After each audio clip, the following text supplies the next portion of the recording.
So Paul Rudd says you're the most competitive person he's ever met. In what ways are you competitive? I do compete, and I play to win, and I love to win. I don't like losing. I've gotten a lot more mellow in my old age, to the point where I can let it go. But What used to happen? oh, I'd get furious, like especially like when I was a kid. Just like it was just rage stroke out, like lose my mind if I lost anything. But that doesn't happen anymore. How would people react? Well, like you react when you see a kid losing shit. You're like, what's wrong with you? Right. Calm down. But I was never like a trash talker. I never did that stuff. I just really liked playing my hardest and inspiring other people to play hard too. It was really the only way I knew how to do that. John Burroughs School, where you attended. How much was sports a part of your early life there? Sports has been part of my life well before I entered into middle school and high school and sort of varsity sports. I was raised by a single mom, so like that was a great way to just get me out of the house and have me burn off energy and do something. So I played soccer as a little kid and baseball as soon as I could, and then once I got to Burroughs, the more organized team sports were on the table too.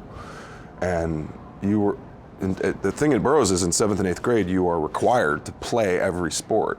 If you're good, bad, or indifferent at it, you just have to do it. That's what the PE portion of the day was. So you'd go through, we had to learn how to wrestle, you had to swim, you had to basketball, everything. And then by ninth grade, you're allowed to kind of pick and choose. And it's great. And I was a 3-sport varsity athlete. I did swimming, baseball, and football. It's a great way to bond with your classmates. It's a great way to burn off energy, and it's just a great way to kind of. It was a wildly important part of my kind of mental health, I think. So how quickly did you realize kind of your sports? I took to football and baseball right away, and I was always a pretty good swimmer. I just had never been on a swim team before. I originally started playing basketball, I think, in 9th grade, and I realized like that wasn't my jam.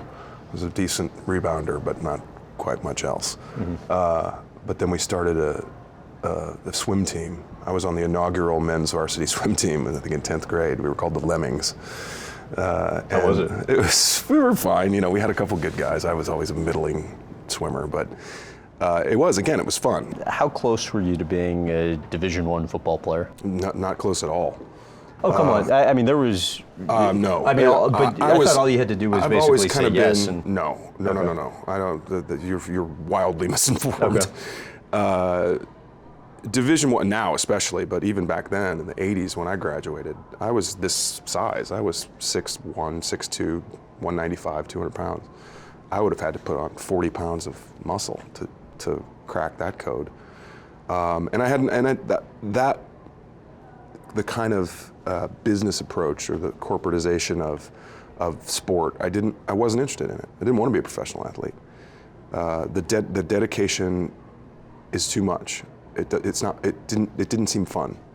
It seemed like work, and it was always fun for me to play sports. It was always a pastime instead of a vocation. You were recruited by schools, though, I was right? recruited by small schools.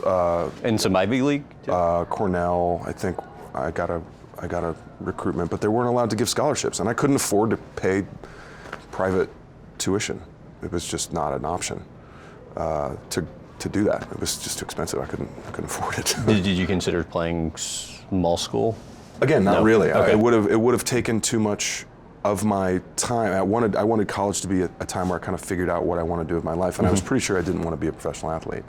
And I don't even know, had I gone down that road, if I would have had the skills to pay the bills, so to speak.